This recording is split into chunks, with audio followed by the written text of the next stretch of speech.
I gotta get us crunk. Okay. Hello. Thank you all for tuning in. I'm Selena Marche, and this is You Plus Happy. Every other Tuesday, I bring you someone who challenges us to define happiness and success on their own terms with a dose of laughter. I want to hear what y'all have to say, y'all. Leave comments, questions, DMs, whatever. Review, subscribe, all the stuff. You know it. Anyways, and did you know that You Plus Happy has an ebook on Amazon? I do. The link is in the show notes. This week we have KJ Lee, ATL stand-up comedian. You've probably seen him on YouTube, Facebook, or Instagram, or on tour. He didn't tell me to say that part, but I know he's been on tour. So welcome to the show, KJ. Hello. Thank you for having me. Hi, everybody. Thank you for being here. He just drove in a lot of traffic, y'all. Hence ATL stand-up comedian. We're in Atlanta, and Yes, it's crazy. lovely amount of traffic that we get to run into every day. I drove past like 5 accidents today. Well, at least you weren't in any. No, I don't hit anything. I just see everybody else do it. So that's good. Yeah. Well, not for them, but for you. I'm glad you made it safe. All right, we're gonna jump right in. Okay, how did you get started? I was randomly thrown on stage. But I started doing videos, surprisingly. I started doing social media, YouTube videos like a long time ago. Back when World Star Hip Hop was pretty much the source of what video. It was like the old Shade Room. That is a long time ago. Right. And so literally it was like, I think 2010, 2011, like my sophomore year in college. A partner of mine and myself, we started just putting videos up, and somebody randomly threw me up on stage. And from there, it's been pretty much on stage multiple times every week. Why did you start doing the videos? What did you want to do before? I was in school. So I was going to go to school for to be a lawyer, pre-law. Okay. And so we just did the videos, and I think we did like 5 videos. And I think like 4 of them went viral, or like pre-viral, to where we were getting like 400, 500,000 views before everybody had the internet on their phone. Yeah. And so from there, we were able to tour, and while in college, and I was able to move at a pretty high rate as what we were doing and how many shows and how many followers and things we were able to attain. So you used that going viral to go on tour. Yes. Go on tour and reach out to, or gain numbers, reach out to colleges, or have where colleges reach out to us and ask if we do live shows, and we get out there and do stand up for them, things of that nature. That's pretty much how that's how the underground market of stand ups are Did you get getting paid? money. Yes. People will want to know that. So I think that's important because I mean you went viral back. That's like back in the day, kind of. It is. But I feel like people go viral and don't know what to do with it. Because I went viral twice, and I was like, okay, I'm gonna just keep putting videos out, and I changed my media kit, and I started reaching out to brands. But I was like, what else? How else can I make this beneficial to me? So what would you tell somebody now? I'm not a comedian, by the way. I know you can't tell. No, I'd say what the biggest thing is, like, although I've been doing comedy for 15 years also, like I told you, I started doing the videos as well, right around the same time. And so the biggest thing I'd say is probably have some sort of, this is for comedians too, like the identity of the channel, like what it's going to be, what you're going to do. Like if it's going to be working out or fitness, a friend of mine taught me just keep it what it is. And that way the people that follow you for what they're following you for aren't surprised by a whole bunch of like surprise ideas of what's going on in your head. Yeah. Because it's not really like a personal channel anymore. After that, it's kind of a business. What if it was a fitness page and somebody went viral? They were only doing like, I don't know, they went viral, but they were doing like 800 views before, whatever. How would you tell them to capitalize on that viral video? I just try to do that again. Just try to repeat it. Find a way to find a way to make that happen again, meaning do what you did in that video but in a different way or in a different manner, and do it consistently, and the people will start to follow and share and like, and it's a weird algorithm type thing, but once it sees what you do and how you do it, it can push it to the right people. I'm gonna ask a lot of questions about this real quick. Do you mind about it? No, you're fine. So also I question because damn it, I lost it. It was about content creation. Oh, what do you think about posting every day? Yeah, you probably should post every Post day. every day. I got a message from YouTube today, and it was like, make sure you know. It showed me everything I posted and everything. It was like, make sure you take care of yourself because I was like, this is out of control, ma'am. How much you're posting? If somebody posts every day for like 3 months and they don't see any traction or see anything happening, really, what do you think they should do? Honestly, with the new YouTube, it's hard. But YouTube, but not just YouTube, Instagram, TikTok, all of that. On all of well, they vary because I Right. guess I've seen that the algorithm likes certain things and certain things it doesn't like, and then it switches and changes. And so, like at one point, all of my channels were viral. Like the channel, everything I posted was pushing and going and doing great. And then I got restricted, and then I've pretty much been restricted since then. Like they'll tell you they're removing the restriction or lightening it up, but like you'll see that your videos aren't getting to the people. Why'd you get restricted? Some sort. They have weird AI protocol policies. You know that I share the videos, and so every video I share is already a viral video. And so when I post it and then do the commentary, sometimes they'll say this video is against protocol, and I'm like, I took it off the site. Like I'm very confused. So. Yeah. Is it a good angle to take a video? Is that I like that. Take a video that's already viral and comment on it. Mm-hmm. That's like a cheat code. That's pretty much my cheat code. You're welcome. No, is that Yes, that is my cheat code. Once I realized other people were doing it, because I used to think it was terrible. I used to be like, how you gonna put somebody else's stuff up? I used to hate it. Yeah. And even still, like I watch other people talk about it and point and see how much they hate it. But then I start watching stuff, and I was watching like America's Funniest Home Videos, and I was watching Tosh.0 and Ridiculousness, and I was like, this is kind of a format of entertainment that's been here for a long time. Right. And so if you do it a proper way, I think you can make it actually pretty well. But yes, I still end up having to fight the algorithm to say that my content, or to prove to them that my content is commentary and original. I'm not just saying this because you're here. Yours is different. You're commenting on a viral video is very different than somebody putting the video here and in the corner doing like this. I agree.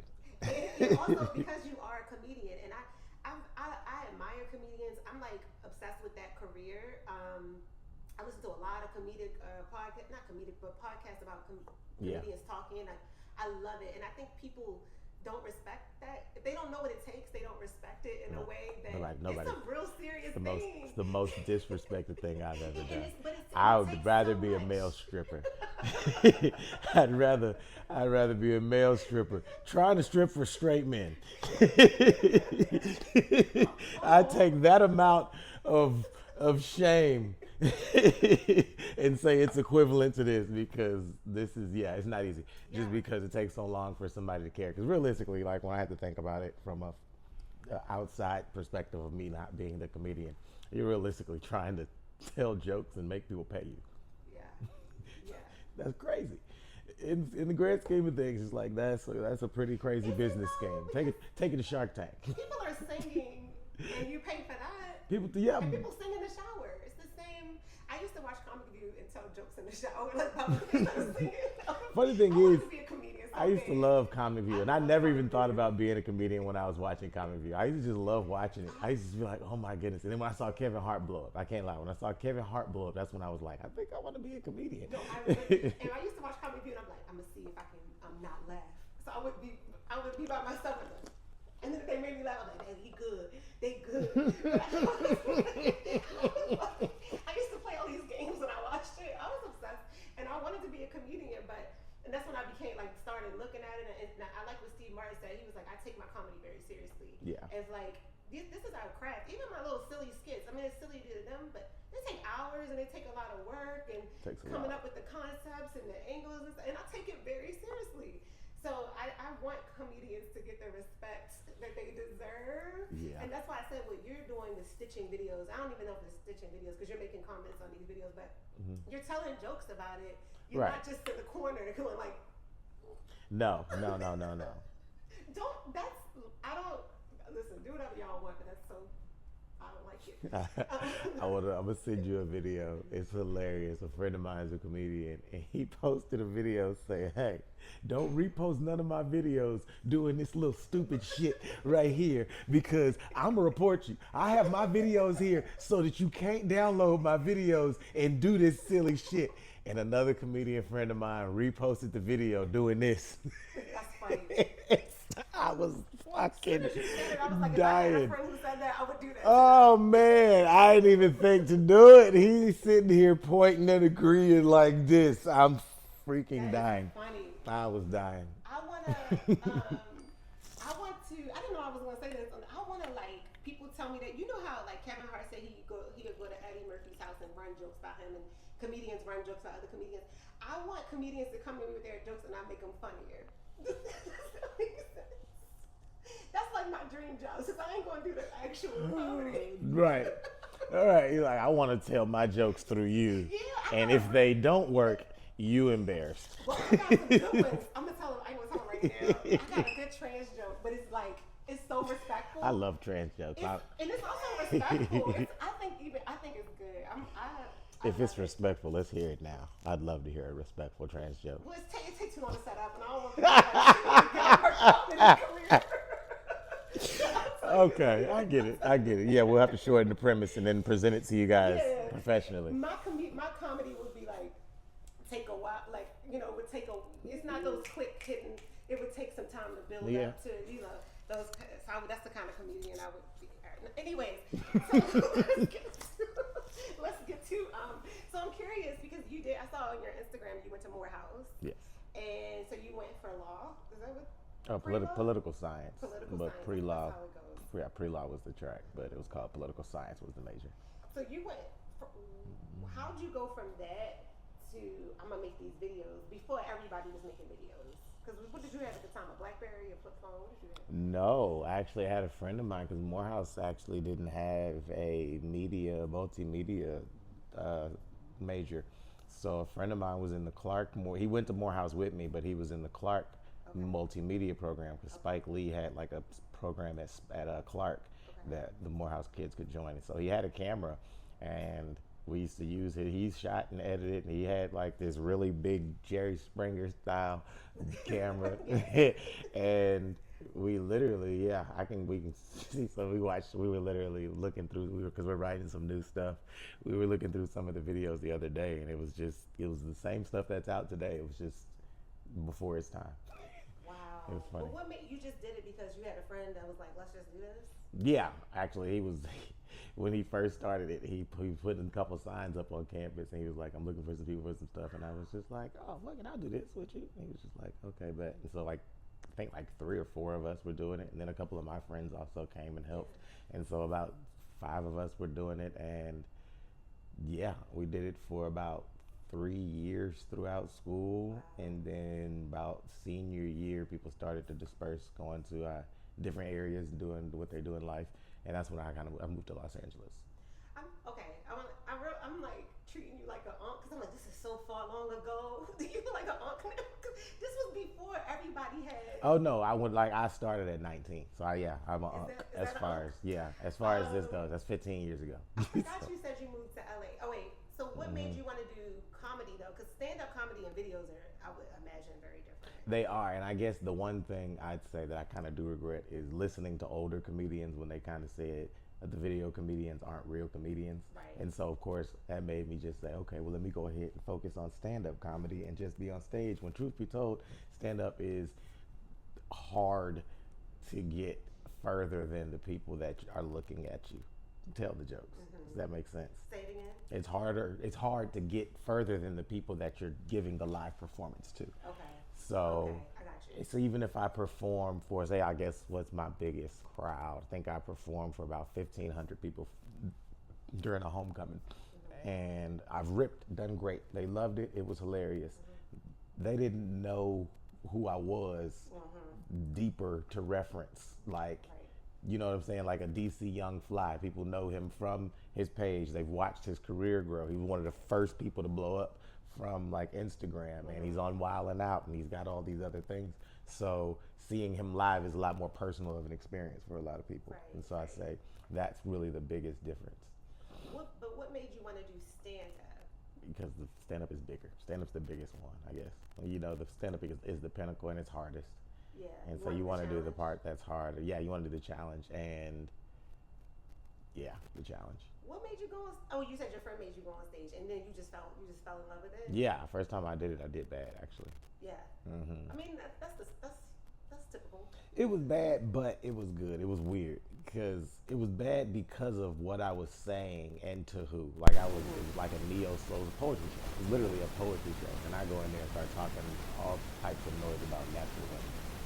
So I'm like, I can't believe they're cutting their hair off, y'all, and just start going in on women cutting their hair off. And women are like so offended, but I'm looking at like the 6 guys that are there, and they're like snickering under their shirts trying to hide. And I'm like, okay, so it is funny. I was speaking at the right time. Yeah. Let's try this again. And so yeah, within a few months, I was able to realize how to deal with my crowd. Yeah, yeah. How did you? When were you like, I'm not going to be a lawyer anymore? You really about when I started going. When I started getting booked for the tours. Okay. We started getting booked on a couple of different colleges, and we get paid. It's like, yeah, So you were never passionate about being a lawyer? I was actually for a long time, but it was just more so along the lines of do I want to be a lawyer? What type of lawyer do I want to be? I thought about all that, and I was just like, I think I prefer entertainment. I think I prefer the influence of entertainment. What kind of lawyer did you want to be? Personal injury. You know, because of the money. Yeah, I saw your face. It's all about money. I saw your face. Never about. Not about anything I really care about, just money. Never about justice. Forgive me. It was about money. We should honest.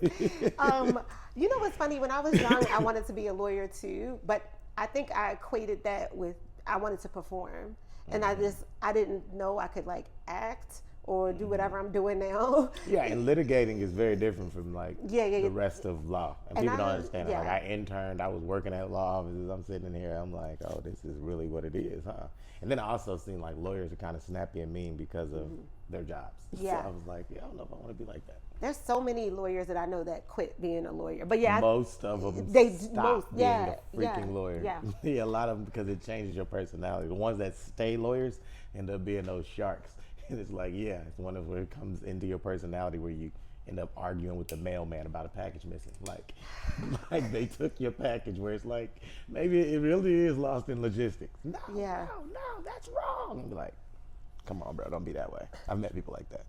Oh no, I don't.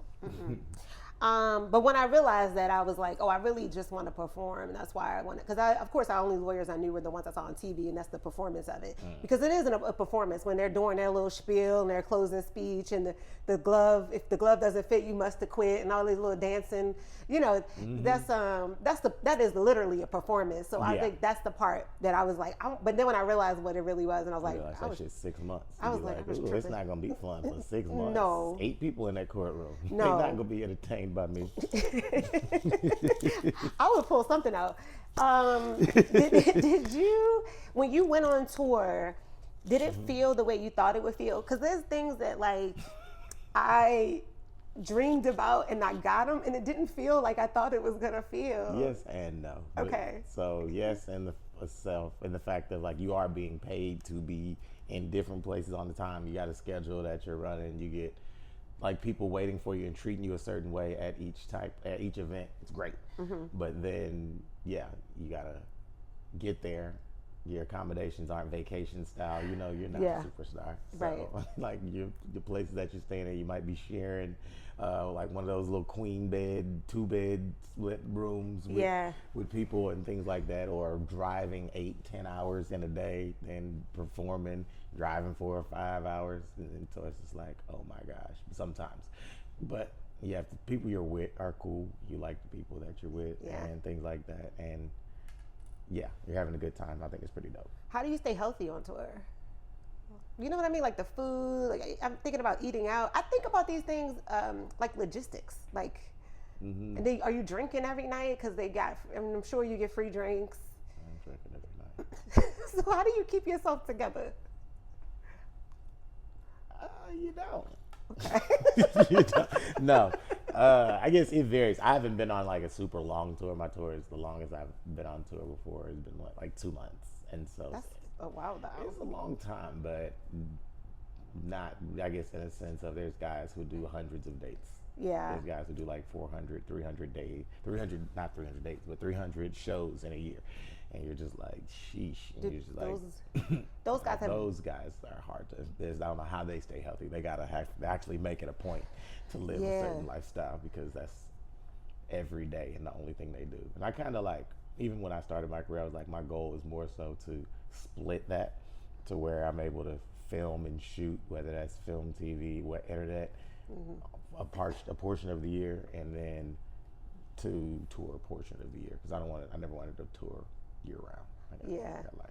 I feel like if you're touring year round, you might have a bigger team and more like people who can take care of those things like diet, right? And Yeah, I mean, if you've got the demand to even tour year round, because first off, it's hard to tour even like a small tour because you have to sell the tickets in all the locations. Right. So if you actually have the demand to sell that much, then your motivation is different. Obviously, you got different type of money coming in. Like Josh Johnson, this dude, I watched him post his tour online. He said, I think it had like 30 dates on it. It was his first tour, but he was blowing up on social media more than he knew.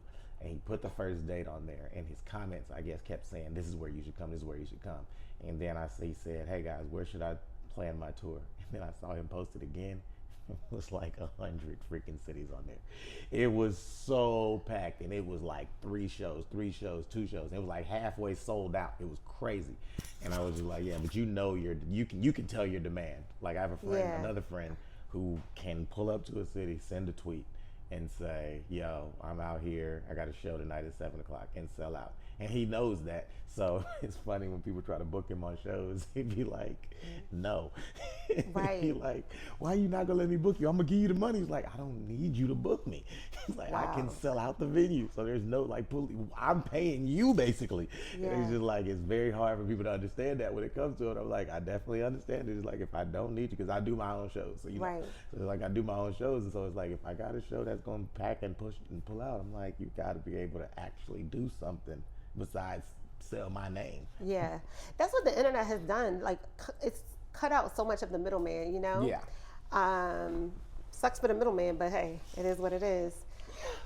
It's part of it, though. Yeah, it's part of it. Yeah, everything's kind of cutting out middlemen. Yes. Like AI is cutting out so many people. It's just like, damn.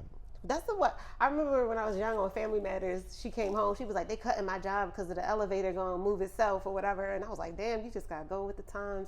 And that's just the way it is. Like, things gonna keep changing, and it's just. It's not about that, man. That was a job. At To one do the point in elevator. life, somebody sat on that elevator, said, "How you doing?" Bing. And push. All damn day. So that's how life goes. Like, it just things change. So much changes. They really do. I have a quick question about college when you were doing everything. Did you have groupies?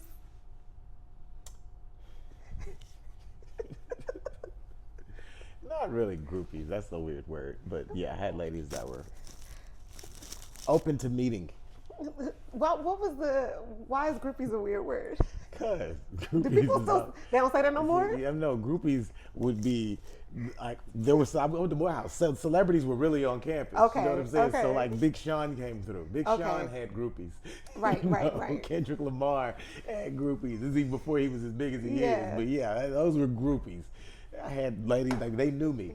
But there's levels to it. Kendrick Very few. I would say Okay. very few women who were like, "Oh, I saw you online. I want to mess around with you." I was like, Oh. "Oh, it's surprising." because Big Sean and Kendrick Lamar weren't there every day. Where you are. Well, that makes them a lot more of a groupie magnet Right, because they are right. more of a, "Hey, you got to catch me while I'm here. You catch me while it's hot." Right. Okay. So y'all didn't have groupies like that. But more than the average probably. So yeah, I guess more than that. More than the average D-lister. Travis Porter came through. They had groupies. I remember Travis Porter was hot when I was in college. And my business partner, who was shooting the videos with Yeah. me, he used to shoot some of their videos. Uh-huh. I went to a party with them. I was like, nah, this is groupie. You can get, is it one of those things you can get their leftovers? Possibly yes. Right, Yes. yeah, It was a lot of them. That was one where it was, yeah. and they were lit. They were gonna get themselves in trouble legally. It's like, Oh. anybody that's drunk, I'm not trying to live around. Yeah, no. And we didn't talk about that kind of thing as much back then. But Like- we knew it was there. Oh, As a but y'all was black still man- being smart? As a black man, your father told you. Good. Your father told you, don't be out here wilding.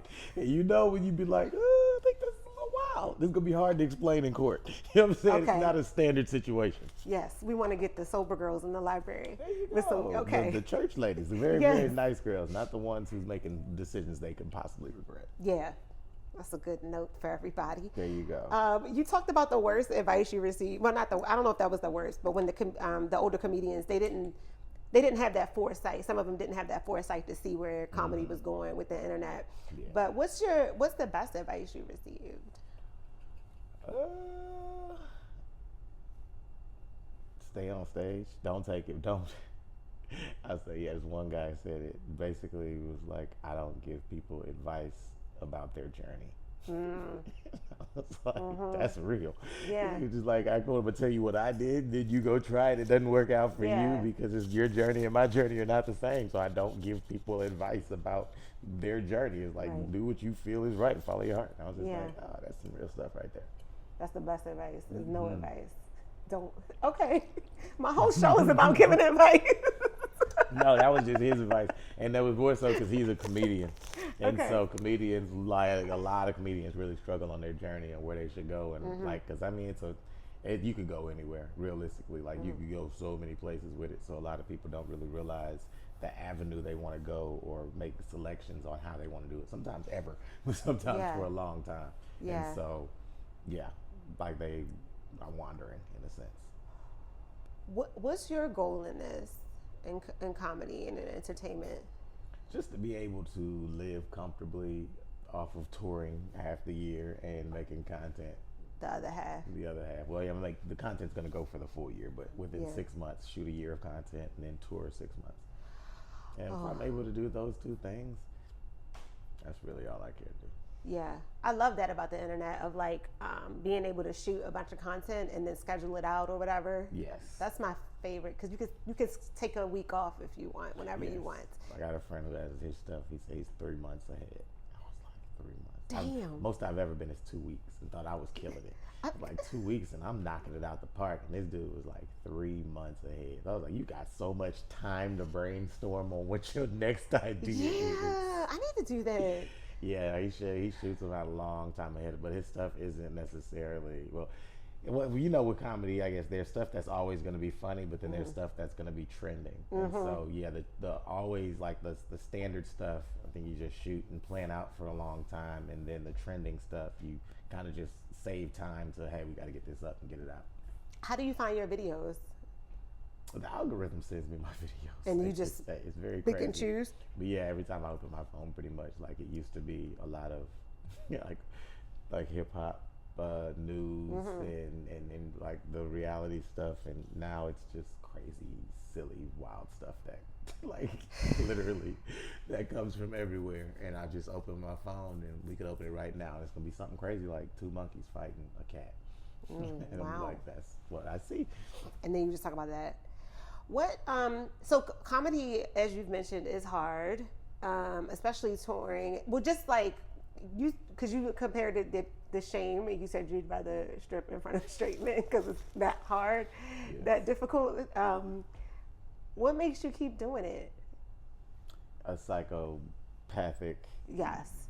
thing in my brain. Like we have all, it's like a sickness to where we won't stop and we keep going. It's like, you know, your body times out, so you know you're not going to the NFL. Right. but your mind don't tap out as far Yeah. as this game goes. But actually, the more I do it, the more I think about it, the more life goes on, the time goes on, and like, the older I get, the more I realize like it's a pretty cool thing and a great skill to have. And so I know a couple of guys, like there's a guy his name is Andy Huggins. He's 80. He was 80 when he took off. He's like 84 now. And What? he's old. He's old, and he's blowing up on the internet because he's always been pretty fucking funny. He's very funny, and he's one-liner. Like, he's got a very old school style, like straight up one-liner. Well, he's 84. Yeah, and so that's really what he did, and so he does that, but he's really good, and they're all old people jokes, and so they're just hilarious. And he's touring every day now. I'd be worried about his health. I'd be like, Andy, you need to slow down, dude.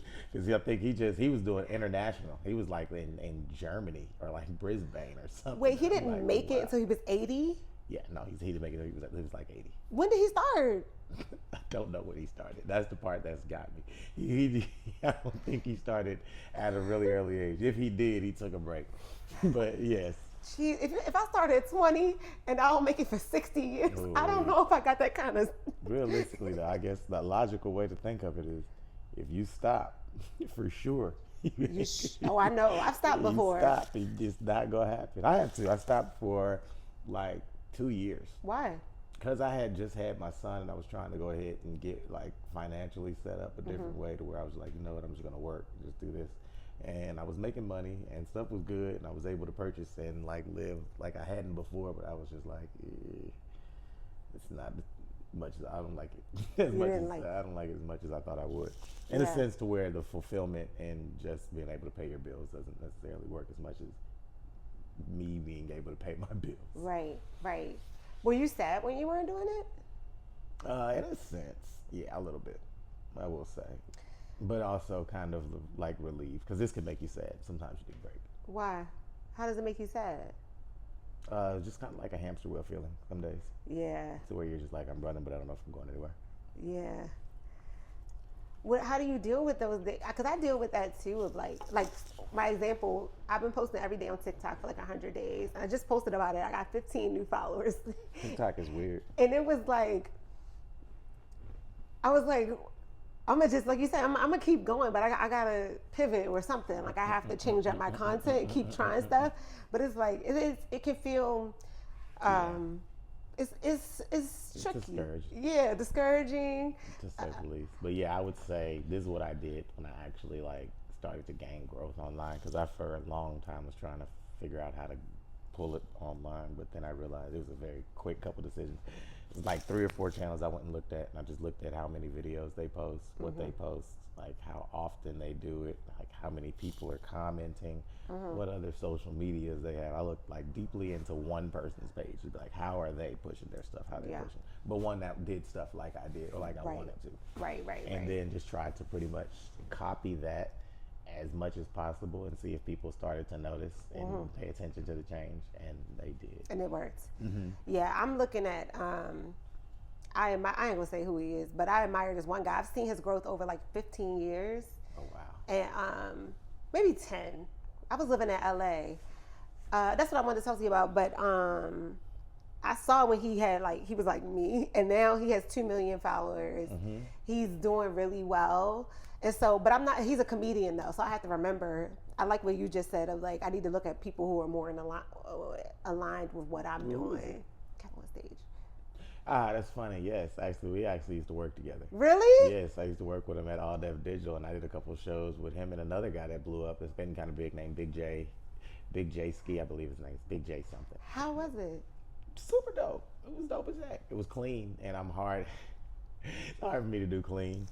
It's not necessarily hard for me to do clean because I have the content and I have the ability to do it. Well, at that point in time, it was way harder because I was like, that was like 5-6 years ago. Yeah. That was longer than that. My son's 5, so that was like 8 years ago. And yeah, it was just harder because in my mind, I'm thinking, what am I about to say, and try not to curse. But now it's just kind of like, I can look in the crowd and see enough 50, 60-year-old ladies to where I'm just like, all right. Yeah. Just don't curse. Or I can pay attention to the comedians in front of me and be like, this is a clean show, isn't it? So they'd be like, it's not, you don't have to be clean. Like, yes, I do.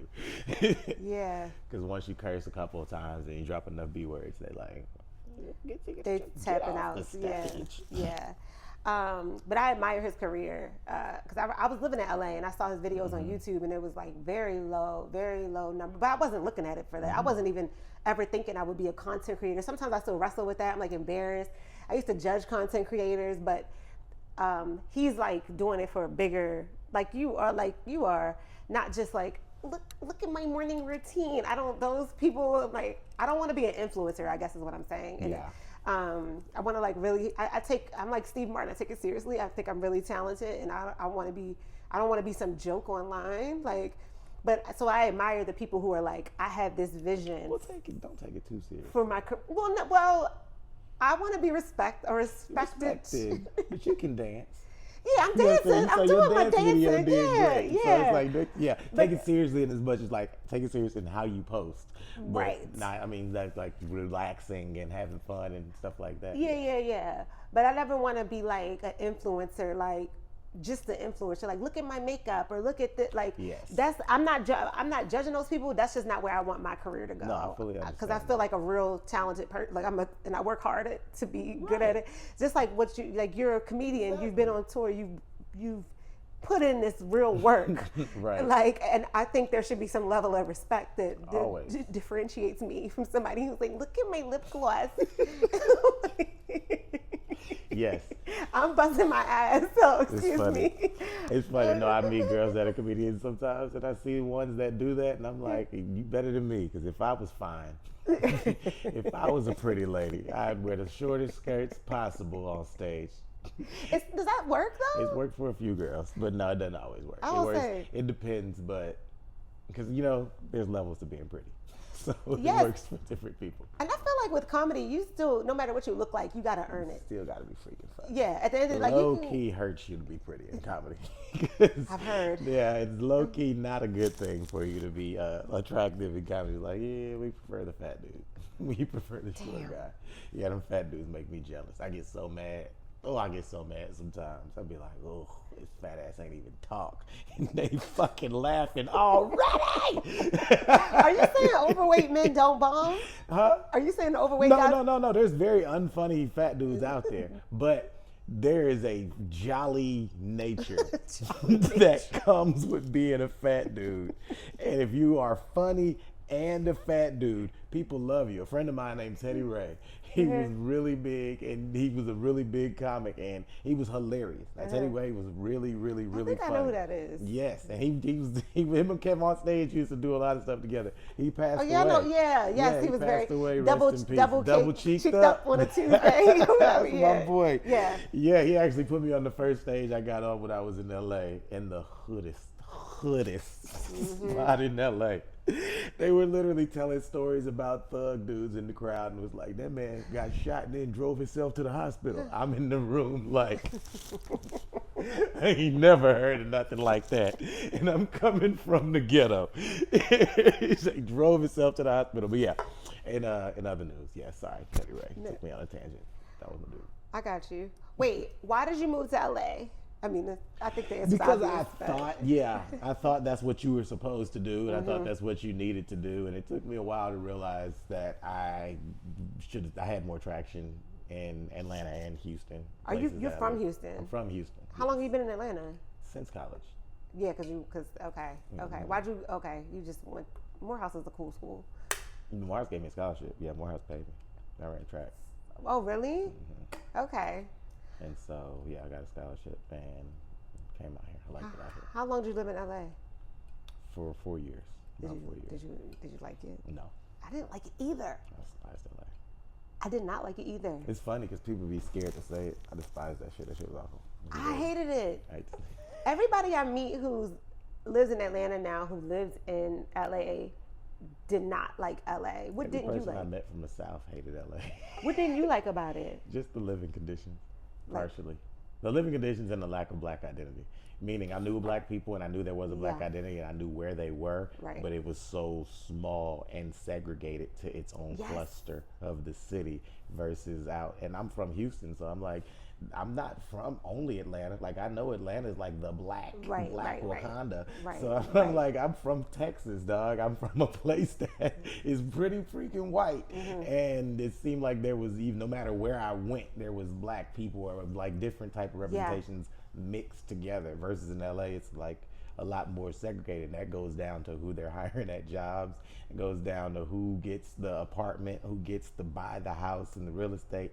all of it. You're like, this is different, and it's expensive. It's like, it's expensive. No, I know. When I moved there, it was only 12% black. And I'm from Baltimore, but so that's very black. Oh, the but black I is moved from Philly, which is also very Yeah. black. So I went out there. It was a culture shock, Yeah, it's a and I didn't understand racism until I moved to LA. I didn't understand America until I moved to LA People be acting. That's really one of because the. it's very racist. I be telling people, like, I'm from Texas, and LA is the It's- most racist it's- place LA I've ever is been. very- when I'd I- rather you call me nigga, Right, it's- than to not let me in a building on some slick shit. Like, No, it's- yo, just say no niggas, please. It's really, I was shocked. I had a serious culture shock because I'm from Baltimore and I moved from Philly, like I said, and I never, I don't. It was like I think Baltimore is 80% black or whatever, and it was white people. But I saw a guy. He was like, I think he might have been. He was a Spanish man. I don't know what exactly. He was Latino, and he had a monkey on a noose on his car, and I was like, oh. I never saw that when I was living in Baltimore or Philly. I was like, Selena, you ain't in Kansas no more. You in a different.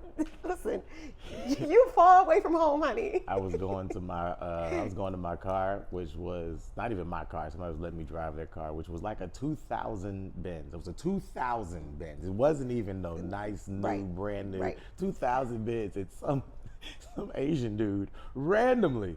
He's like, hey, I'm like, who is he talking to? And I look over and I'm looking, he's like, yeah, what's going on? And he's like, is that your car? I'm like, it's the car I'm getting in. How about you come stop me? I'm like, it's stuff like that where you just like, that is just surprising to me because I never thought that I'd see that here. And you get there and you be like, it's here, clear. I think the best representation of Los Angeles is that movie Crash.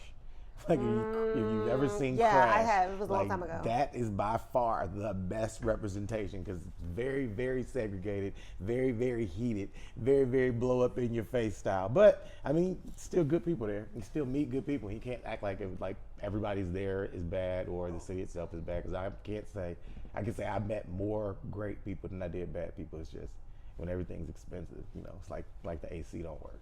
Like it's hot. Yeah. Whenever everywhere you go, it's just too expensive. What was the final straw when you were like, I'm leaving? I was on the phone with my dad, and I was FaceTiming him, and he looked at me, and he was like, "You look like shit." he said, we my dad have a really good relationship, and he was like, "You look like shit," and I don't mean that to insult you. I don't mean that as a joke. I mean that in worry. Like you don't like my hair, I guess. Yeah, because I carried myself a certain way out here to where my haircut was always super on point. My clothes were always super up to par. Out there, I'm struggling to make it. So I'm like, I'm just trying to make sure I can pay my rent. Yeah. And so doing all that wasn't top of the bar. And I looked at myself and was like, dang, you aren't moving how you normally would have moved. So I was in a mental crisis and I didn't even realize it. Like I was just like, yeah, I'm doing bad. And I've kind of accepted the position that they put me in a sense, almost like I didn't work to not be in a position like this. And Yeah. So I was like, I don't really see anything. Because also, when I think of like even stand up and how I used to get booked how I was getting booked when I was getting toured, like we would start in Atlanta, go to North Carolina, go to Virginia, go to Jersey, go to New York, and then pull back down. Versus all those places are black. All those places are very, very black. And I had a black crowd pulling me to those places. Versus you cross to the other side of America, you think there's people in Los Angeles. Like I tell you, places I had good shows. I had good shows off Crenshaw in Los Angeles area. I had good show in East Los Angeles with some Hispanic people. I had a couple good white shows in a place called Pasadena, but that was in the years that I was there. Yeah. There was so many times where it was just even that being features on shows, just not really having the opportunity to get in front of as many people just because, not even because they don't want to see you because you're black. It's just if it's a white school, they probably want a white comic. Right, It's right, not right. it's not an anti-you thing, but Right. Matt Rife is not the hottest thing to come to Morehouse. You know what I'm Yeah, saying? If yeah. Matt Rife gets there, it's gonna be like, yeah, I mean, dude's funny, but Right. you know what I'm saying? They're like, Yeah. we prefer, and they could go down the list. Lil Duval, Kevin Hart, plenty of people. Was chocolate Sundays a thing when you were out there? Yes. Did I you go? Did you like it or? Yeah, I like Chocolate Sundays a lot. I did Chocolate Sundays a couple times, but again, it's just kind of one of those things where, if you do it, unless you're like one of the regulars and they didn't have very many regulars, then your wait time to get back on is probably like a year or 2 years. Damn. And so it's easier actually to get on some of those stages and do those shows when you don't live there. Wow. So when you like go out there to visit, you probably get a higher chance or like more likelihood if you just go out there 2 or 3 times a year for 2 or 3 weeks and blast through your work that way. Okay. Did you just come back? Oh, sorry, what were you going to say? I was going to say, but if you act, then it's a lot better. Like comedians who act, it's a lot better for them. And yeah, I think it's just better for comedians who act. And there's still opportunities out there for other comedians, like black comedians. I've seen people still get good TV jobs and opportunities. I just kind of think about it from a financial perspective. I'm like, now that I've made 6 figures at a job, I know how much comedy it's going to take for somebody to make 6 figures doing stand-up. You know what I'm saying? Like, that's not easy. Even if you do get that real good $15,000, $20,000 check, it's like, the way life works, it's very expensive. And you just came back here when you left? Yeah, I came straight here and just started working. Okay. Yeah, I mean, it's not for everybody. It wasn't for me, and I even think about because I'm acting again, and I'm like, if I got booked out there, I would be so sad because I want to stay here or somewhere. You know what I mean? Go work. I would go work, but you I'm know just. Who Gail Bean is? Yeah, I interviewed her. Okay. Not on this show, but I did at the Atlanta Film Festival. Oh, okay. It's on my page. That's a really good friend of mine. She actually, when I first started shooting those videos, she's in a couple of our videos with us from way back when. Wow. And yes, she's a good friend, and she actually was able to go through and conquer LA and bi-coastally do it. So she comes home, goes back and forth. Yeah. But she did go out there and stay for a little while, establish the connections and get the jobs, and both, because I literally have run into Gail like twice, like I just randomly at like things because I see her nieces and nephews and they'll run by and I'm like, that means Gail's probably around. Yeah. What do you think about networking out here in Atlanta? Do you think people, because we met at a networking event. Do you think it's important? Yeah, I think people it's very be bashing networking, but I think it's great. I think it's important. It is if you come for the right reasons. Right. Like I think we are also in the land where everybody want to hook up and link up and have fun and turn something into something it's not. Where it's just like if you treat it professionally and don't try to, or just don't go smashing everybody, ruining the relationships, then it'll work a lot better. But I've come to realize people you work with and have sex with, it never really works out unless you get to very, very mature individuals, which is extremely rare. So you shouldn't. I've come to realize, even if they are mature, feelings get involved, things just change. You know? So I think setting boundaries and stuff too when you go to those things, like keeping the conversation on what you came for and being intentional. And going with a goal, being intentional on why you're there and what you're doing. Because I did go to the COA events kind of with the goal of meeting people for things that I was going to be doing and projects like that. I would have a conversation in the car with myself. I'm like, okay, what are my goals? What energy am I bringing to this room? And then what do I want to give tonight? And what do I want to take? And that works for me. Like it really, because I was making friends there, so I could turn it into even not just like trying to hook up, but I'm just laughing in the corner with one of my homegirls. The 4th or 5th time I saw you there, I was like, oh look, it's her again. Like so. I think I scared you randomly on the sidewalk one time. Oh yeah, that's right. I forgot about that. I was just getting out of my car. I didn't even do anything. No, you said, hey. I said, hey. You said, hey. And you was walking this way, and I think I surprised you somehow. You was like, it was nighttime. I think I was probably not paying attention. I was focused. Yeah, I was like blinders on. Because I was like, gotta go in here, make these connections, get podcast guests, get books. But I did company time through COA. I got a lot of guests from COA. So I think networking is amazing. Okay.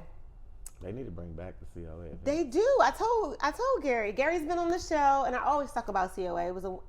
That was my favorite place to network. Yeah, I wonder why they stopped. I really did like those events. I started not being able to go to all of them. I know, because we get busy, but that was the one that I felt like the people were very genuine. Yeah, the whole thing was genuine. Yeah, and I was making really good connections. It didn't feel pretentious. It didn't feel. Yeah, that's one thing. It felt like anybody could come. It definitely felt take me as I am. Yeah, it was community. So hopefully it comes back. I'm gonna send this clip to Gary. Like Yeah, everybody's man. asking. Hey, bro, bring your bag, dog. We'll pay $5 if that's what the venue is tripping on. Right. I will for COA for Charge us sure. $5, dog. We'll pay it. Yes, we will help because it's established and it's respected. All right, I have a few more questions before we. Are you okay? Are you good? Okay. How do you know? Because the whole show is about like helping people figure out their path and figure out if they're on the right path. How do you know if you're on the right path?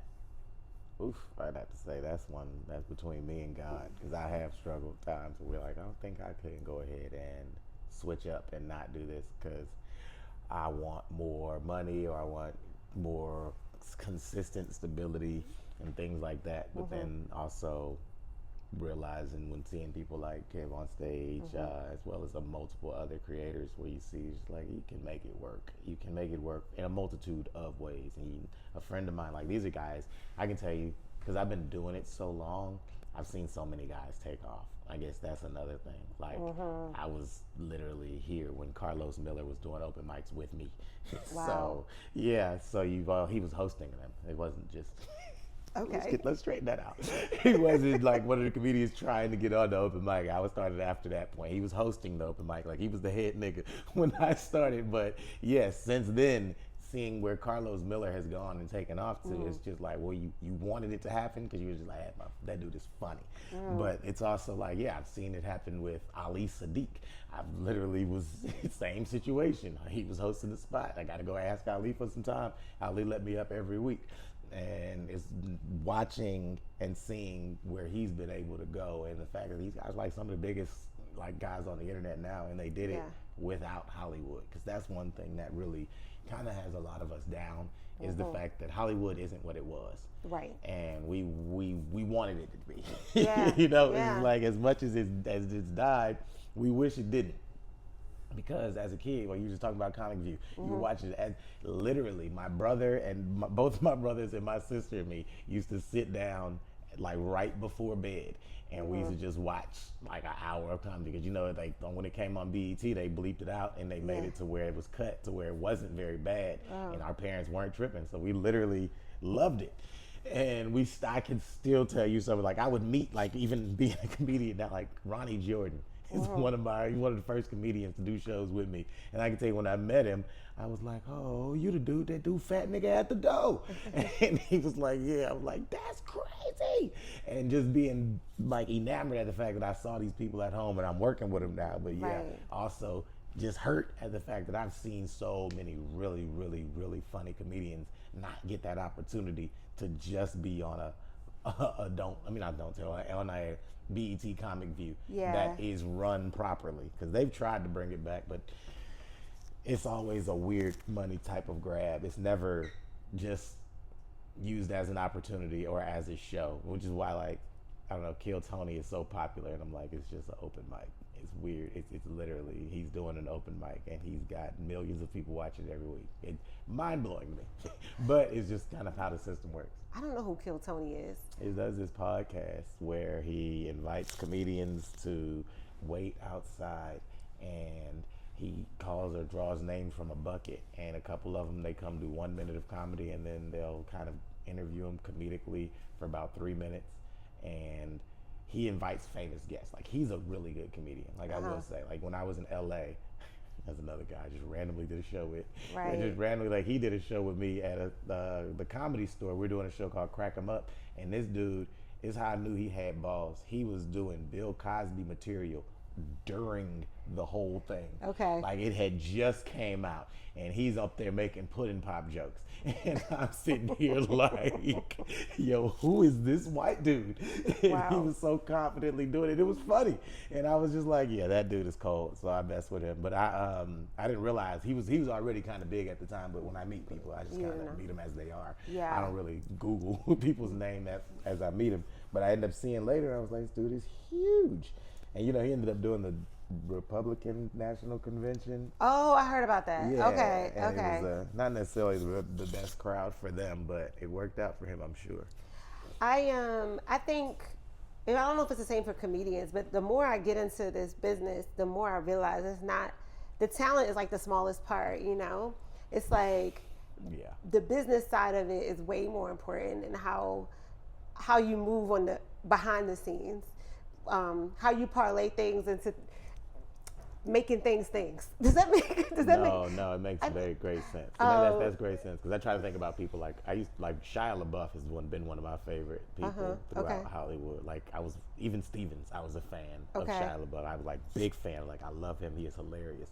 And to watch how Hollywood and him have battled ever since Transformers, because like they loved him up in like for a couple of Transformers, and they switched it out, and then I'm just like, then nothing else, Right. nothing else major, and you're just like, that's literally the career of a lot of people who just didn't do what they were told or what they were supposed to do. I think it's different now and it's switching up because you can tell, because like even Jonathan Majors is somebody they did not want to have Right. what he has, and he was able to fight back with support of people online and us having a direct voice into the situation. Even somebody like Joe Rogan. I mean, he's a little different, but like they tried to cancel him, but with the whole what is this called? The vaccine stuff, because then they were like trying to shut him down, but the internet's like, you can't. We're gonna support him, and he's fine. I think this is a beautiful time in the sense of like, if you're smart. I mean, some things are luck, but you can set yourself up to like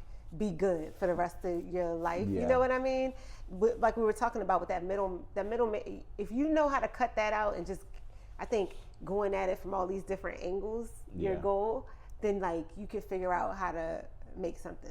Does that make sense? Yeah, as long as you're gonna find different ways to get at it. I definitely agree with that, because your first route is probably not gonna work. Forgive me. But yeah, that first route, you can think of it a certain way, but it's probably not gonna work. Well, I wanted to act, and I never thought I was gonna be doing a podcast. And the podcast has guided me into other rooms and opened up doors like the red carpet. So while it's not like the podcast hasn't like shot up the way I wanted it to, it put me in positions that I never thought would happen just by trying it. So like hosting a red carpet, that wasn't something I thought about. And then that happened, and I love it. That's a very quick interview, not anything like this, but it's high energy, and it's really fun. So, and I get to meet all these really cool people, and then that goes into other things. So, it's just, I think being like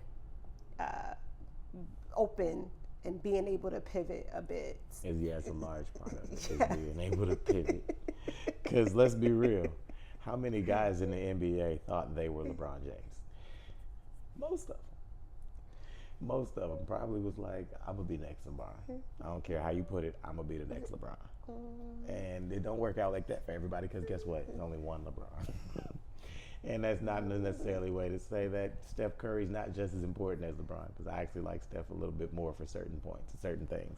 But I think everybody's career is just different. Yeah. Your value is different, and how you add value is going to be different. And I think not being stubborn too, because it's a vision you might have had for yourself or your life, and you're so like married to it, and but you have another opportunity, it's like, oh, you could be closed off to that because you're so tunnel vision. But that's what they say too, right? With your goals, like, you got to be tunnel vision, you got to focus. But guess what? That dream's not going to happen. Like, I'm not going to go to the WNBA. That's not going to happen for me. Yeah, and tunnels change. To. Like, stuff changes. Yeah. You know, because, you could be somebody who's like, I want to go to the WNBA, but find out that in college you make 8 times as much, 8 times more money. Yeah. And you're like, I think I want to go ahead and stretch this college stuff out for a little while and then figure out how to become a content creator or something else. Yeah. Because I start seeing those them WNBA salaries, and I'm like, ooh, become a housewife. Forgive me. But Lord, I've been seeing that. I'm like, I don't know. I think Salesforce paying more than that. I'm positive Salesforce is outdoing the I'm gonna look up their WNBA. numbers. I'm gonna look up their numbers. It's like 75,000 for the good ones. I was like, I think it's like 45 to 85 grand. Like it's not very. It's enough to need a partner. I tell you that. But they're doing what they love. And I get it. Like as a comedian, I'll tell you, like 85,000. That'd be okay for a comedian? I wouldn't be against it. Okay. 85,000, I wouldn't be sad. Okay. I could make stuff work. But you got to take care of the expenses. But what do you? Pull back 85. 80. Well, if I got 85 to be on a show that I really, really love being on, I would be okay with that. Right.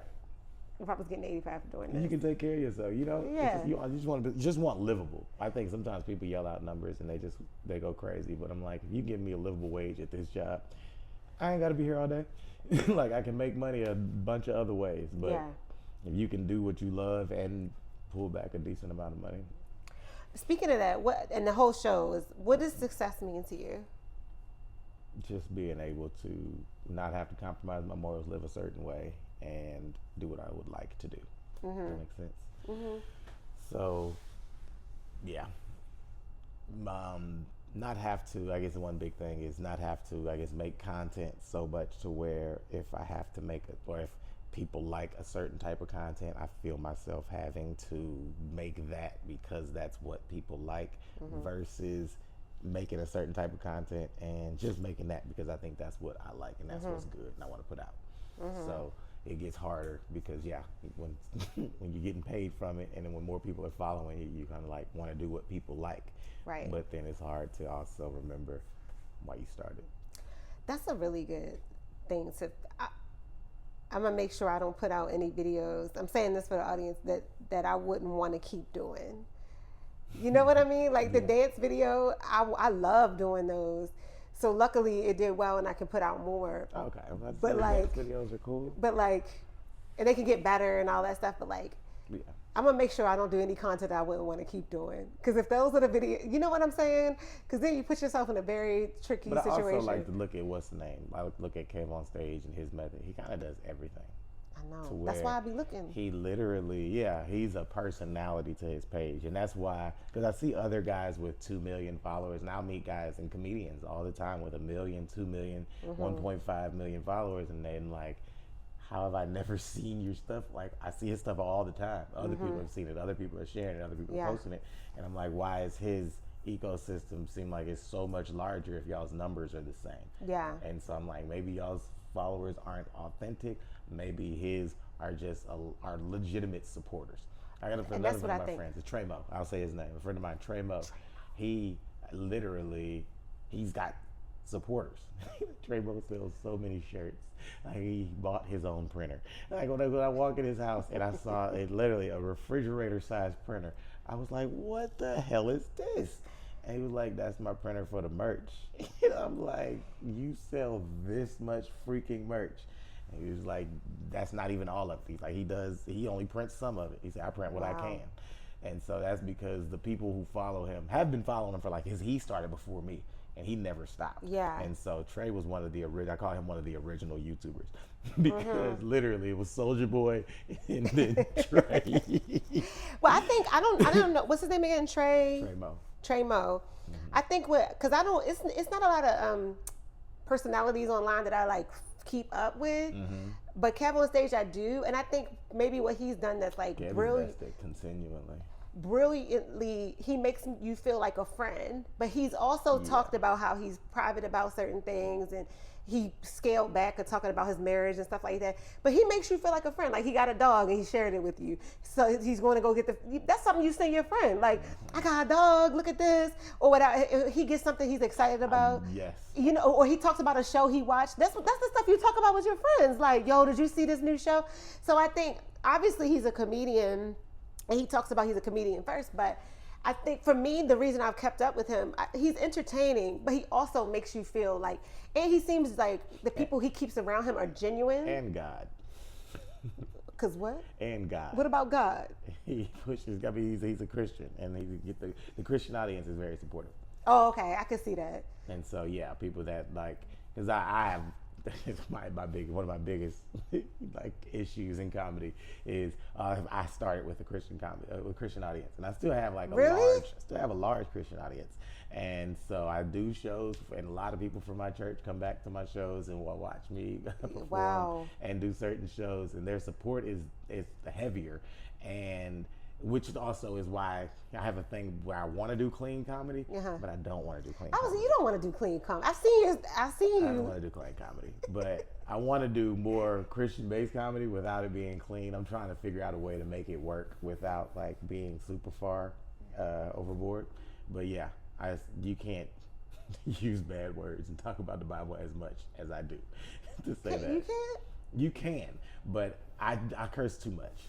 I have a podcast idea I wanted to do real bad. I'm not going to say it on here because somebody steal my idea because I have so many viewers. So they about to snatch you. I'm going to tell you after. Okay, I have to ask my script questions. I don't have to, but I want to. Uh-huh. What do you want people to say about you when you're out not in the room?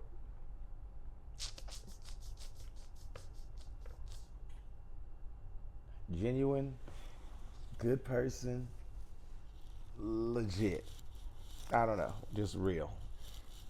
Real ass and get it. Real. Okay. So you're not getting anything falsified. That's the thing I be. It's funny because as a dirty comedian, we have a running joke about clean comedians. What's the running joke? They got wild freaking lifestyles.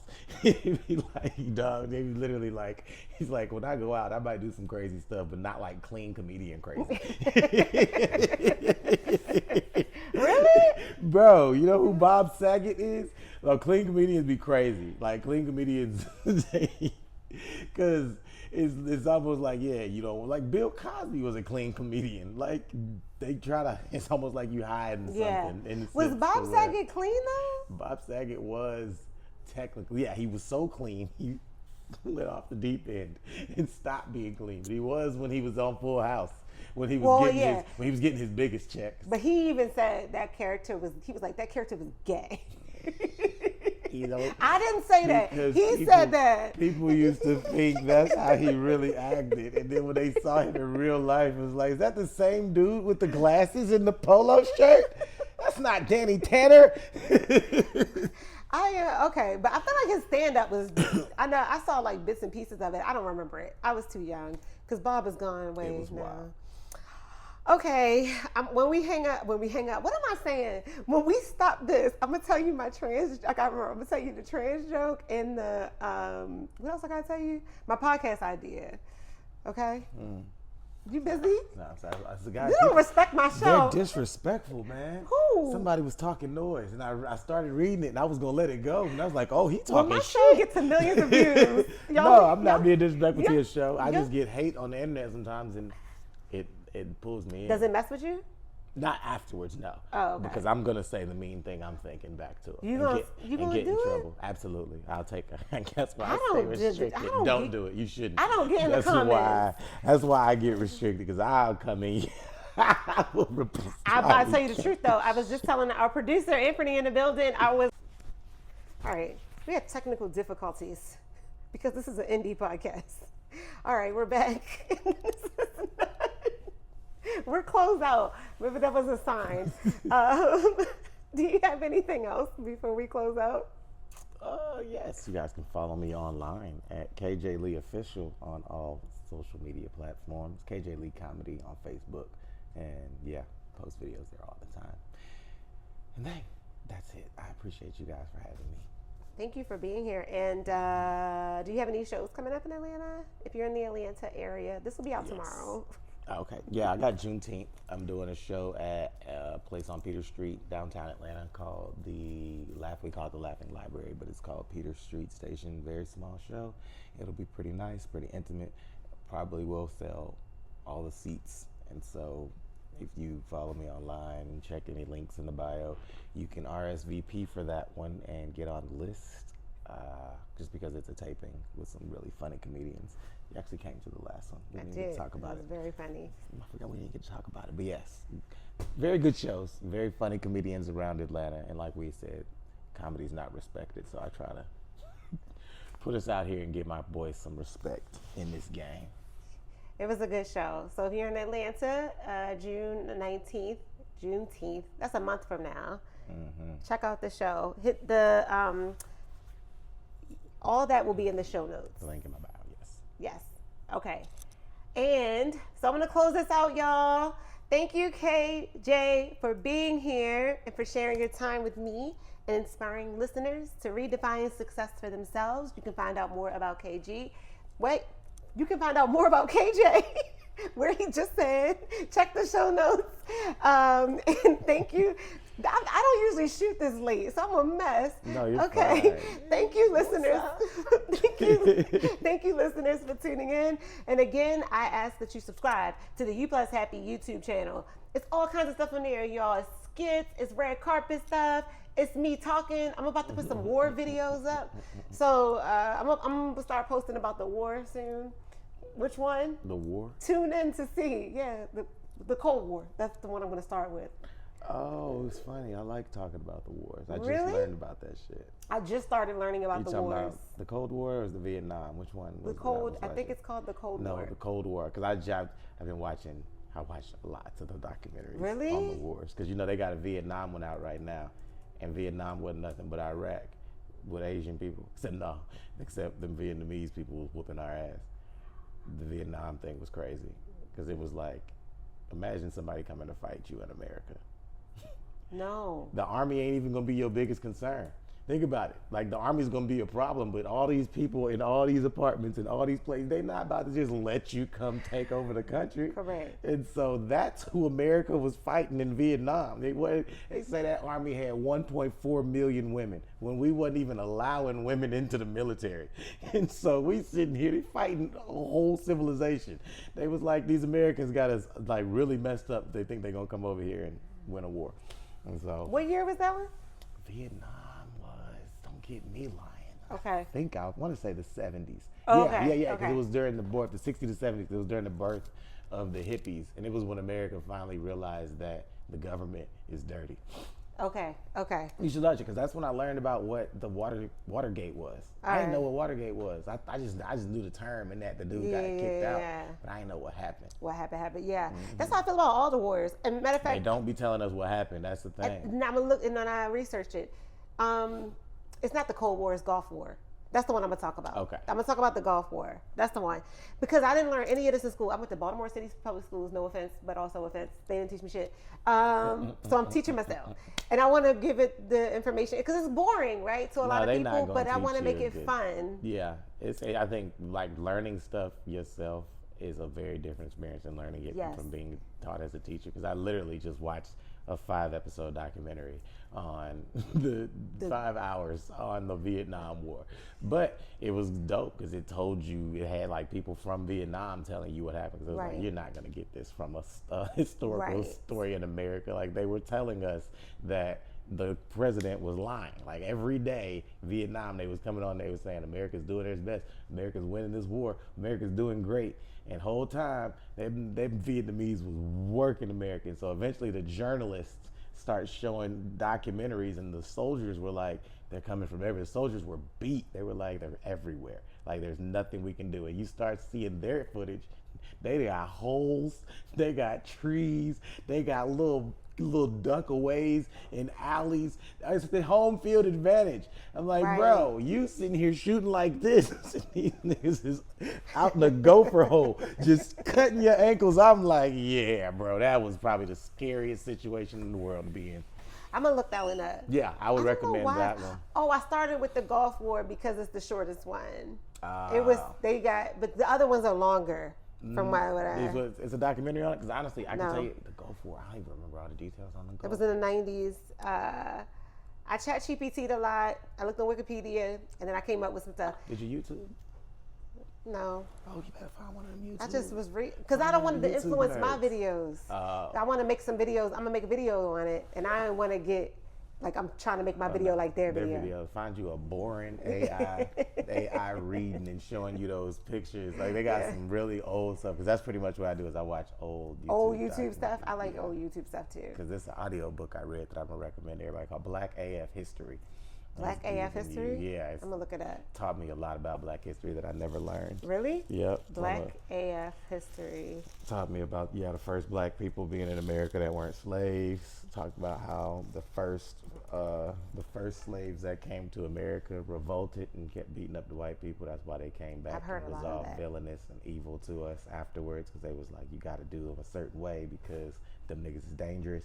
And yeah, it taught me a lot. Like, I would highly recommend that book. I'm gonna look it up. I haven't trusted history because I feel like, you know, the winners tell the history. And that's what he actually is saying in Black AF History. He was just like, this is an unwhitewashed view of American history. And so when he says that, he's like, it's telling you the truth based off of like stuff that wasn't put in America. Right. Says it's gonna be based off of the accounts of people that were in America and watching. And America's a pretty dirty place. Like You think? when they tell you like the stuff that happened and the stuff that's like still happening today, you're just like, that's dirty. Like Citibank stole like $500 million from Haiti. Oh, I got some work to do tonight. Started Wall Street. It's crazy. It's crazy. If I could make this stuff hilarious, I'd talk about it on stage. But every time I try, everybody's intrigued, but nobody's laughing. And I'm Yeah. I'm like, this is a fucking TED Talk at that point. And so you gotta like try to make it funny. But yeah, I've tried. We'll figure it out. I'm gonna sure try to it'll make my come war together. video funny. We'll see. We'll see. At least entertaining. I'm not a Entertaining. comedian, but Yes. at least people will sit through it. We'll see. We'll find out what happens. Stay tuned, y'all. Anyway, subscribe to the channel. And we have our guest say the tagline, which is, we'll show you our definition of success if you show us yours.